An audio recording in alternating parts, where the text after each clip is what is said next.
Tambun, sila. Terima kasih Yang Berhormat Datuk Speaker. Soalan saya, soalan nombor 27. Terima kasih Datuk Speaker dan juga terima kasih Yang Berhormat Bukit Tambun. Yang Berhormat Bukit Tambun bertanya mengenai kronologi dan juga status skim penyaluran air mentah Sungai Perak. Untuk kronologi, saya akan bagi dalam lampiran di atas meja. Untuk statusnya, Yang Berhormat, mesyuarat telah pun diadakan pada 1 Mac 2022 di antara Kerajaan Negeri Pulau Pinang dan juga Kerajaan Negeri Perak. Ini adalah mesyuarat di antara kedua-dua ketua kerajaan, iaitu Yang Berhormat Ketua Menteri bertemu dengan Yang Berhormat Menteri Besar Perak untuk membincangkan skim penyaluran air mentah Sungai Perak. Dan mesyuarat tersebut telah pun bersetuju untuk menunggu hasil laporan kajian akhir oleh pihak Kementerian KASA, Kementerian Alam Sekitar dan Air. Susulan daripada itu, Yang Amat Berhormat Ketua Menteri Pulau Pinang telah pun mengutuskan surat kepada Yang Berhormat Menteri KASA bertarikh 4 Mac 2022 menyatakan penlibatan KASA adalah diperlukan bagi menjayakan cadangan-cadangan yang dikemukakan untuk mendapatkan persetujuan daripada Kerajaan Negeri Perak. Dan mesyuarat Jawatankuasa Teknikal Kajian bilangan 4 2022 yang diadakan pada 7 April 2022 oleh bahagian bekalan air KASA telah pun membentangkan draft final report, penilaian option dan kajian pra-reka bentuk kejuruteraan bagi cadangan projek tersebut. Wakil Lembaga Air Perak telah meminta KASA untuk mengambil kira pembangunan di bahagian downstream dalam laporan kajian ini. Jadi itu sedikit sebanyak status untuk projek tersebut. Kita masih lagi mengharapkan pihak kementerian dapat memainkan peranan yang lebih untuk memastikan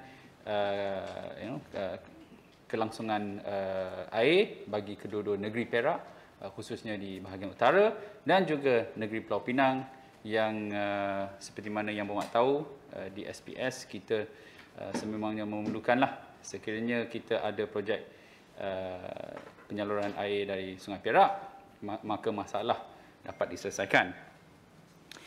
Untuk soalan yang kedua, Yang Berhormat, PBA telah merekodkan penggunaan air yang tinggi secara konsisten di negeri Pulau Pinang sejak 3 bulan lalu sambil berusaha untuk melaksanakan kawalan cuaca kering untuk mempertahan kapasiti efektif empangan Pulau Pinang.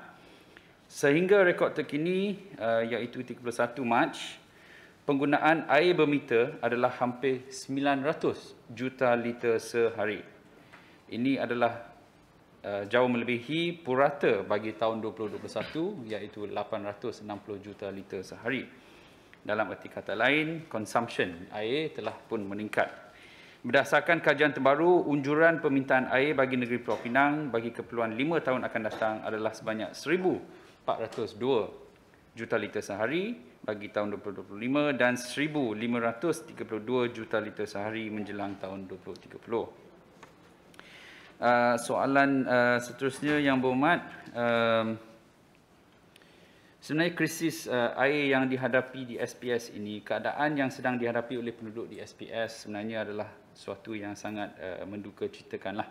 Dan kerajaan negeri juga turut berasa kesal dan bersimpati juga. Walaupun begitu, kerajaan negeri telah pun mengarahkan pihak PBA untuk mengambil tindakan-tindakan yang segera bagi menangani isu yang sedang dihadapi, iaitu tekanan air yang sangat rendah, khususnya pada waktu puncak. Jadi oleh itu PBA telah pun melaksanakan beberapa langkah dan akan melaksanakan beberapa langkah tambahan lagi. Antara short term measure yang telah dibuat adalah PBA telah meletakkan 34 tangki statik milik PBA dan juga milik pihak-pihak lain yang diletakkan, ada yang disumbang oleh YB juga. 34 tangki statik ditempatkan di lokasi-lokasi terjejas dengan pengisian melalui 4 lori tangki air PBA serta lori-lori tangki air daripada yang kita pinjam daripada MBSP, daripada Bomba Sukarela dan sebagainya. Kedua, PBA telah menjalankan pelan kontingensi bekalan air SPS di kawasan industri yang di mana bekalan air di kawasan industri akan dikurangkan dan disalurkan ke kawasan-kawasan perumahan SPS dari jam 6 petang hingga 6 pagi. Namun begitu, kita juga akur bahawa hasilnya belum lagi begitu efektif dan masih ada kawasan-kawasan yang tidak mendapat tekanan air yang mencukupi. Ada yang mungkin pada tengah malam baru dapat air, ya.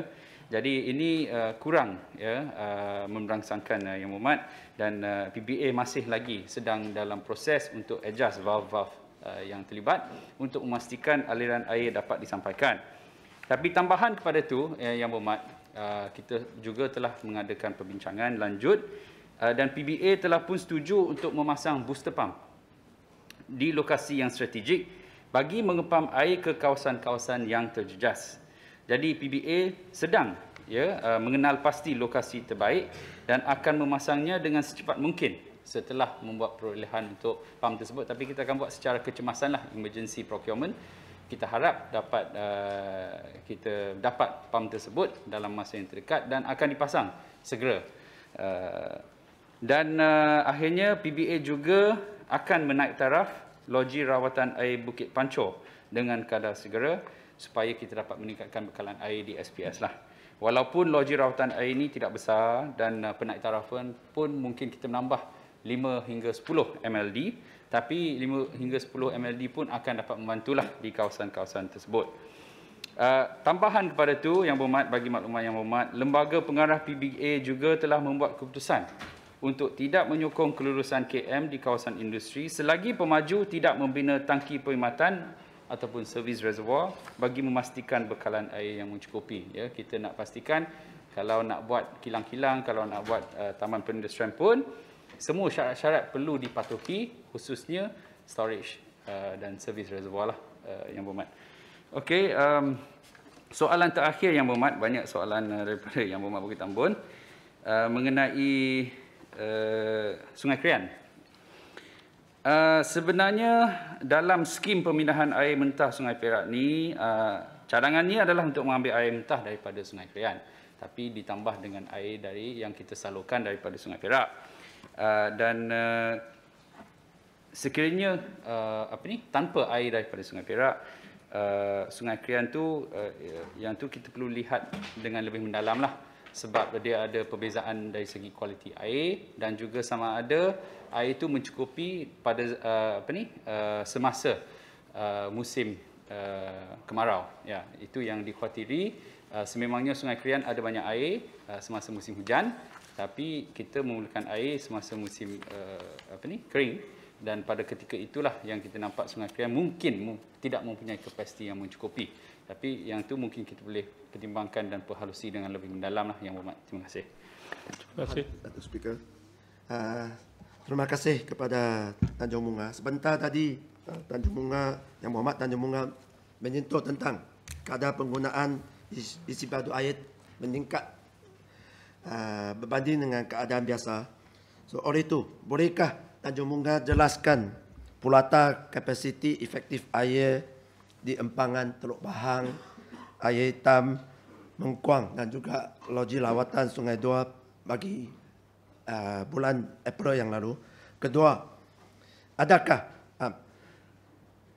air mentah di empangan Mengkuang ini dapat bantu menangani isu krisis air di SPS?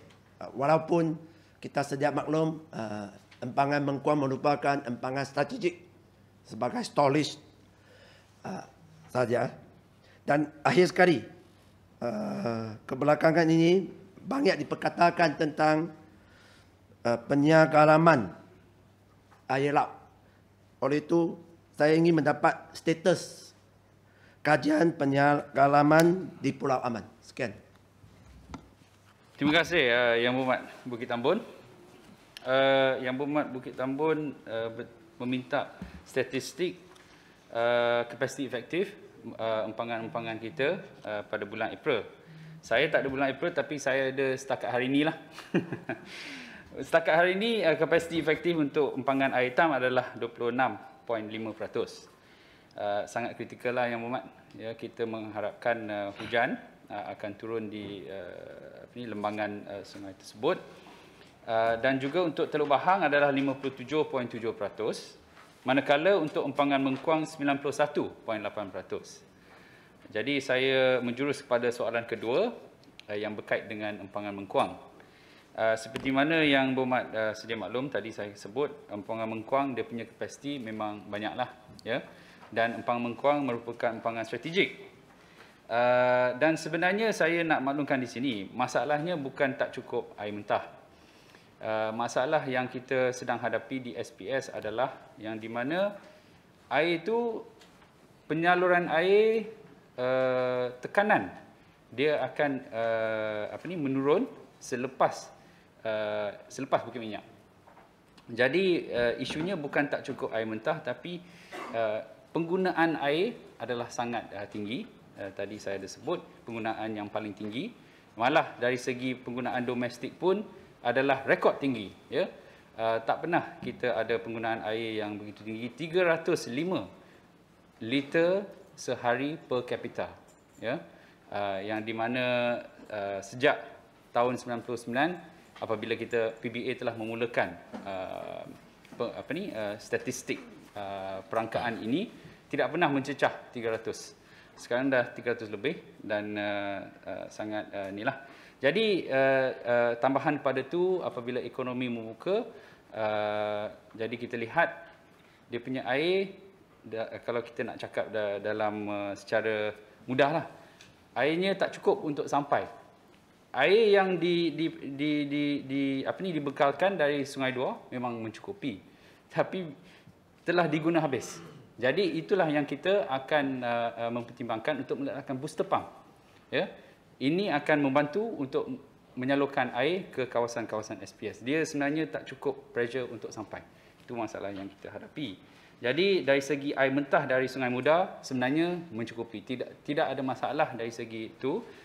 Dan air daripada Empangan Mengkuang akan digunakan apabila air dari Sungai Muda tidak mencukupi. Jadi buat masa ni kita tidak memerlukan itu lagi, sebab kalau kita, dia bukan masalah production yang berhormat. Sekiranya masalah production di loji rawatan air Sungai Dua, dan mungkin itulah yang kita memerlukan air mentah yang lebih, kita akan ambil daripada Empangan Mengkuang. Jadi itulah saya cuma nak menjelaskan. Dan ketiga, yang berhormat bertanya mengenai desalination di Pulau Aman. Saya dipahamkan ada beberapa penambahbaikan yang dibuat, yang akan dibuat, yang di mana tender pun sedang dijalankan untuk membuat sedikit adjustment lah. Selepas mereka membuat kajian, didapati ada perubahan yang perlu dibuat. Sekiranya yang berhormat mahukan detail yang lebih, saya boleh minta PBA bagilah. Terima kasih. Terima kasih.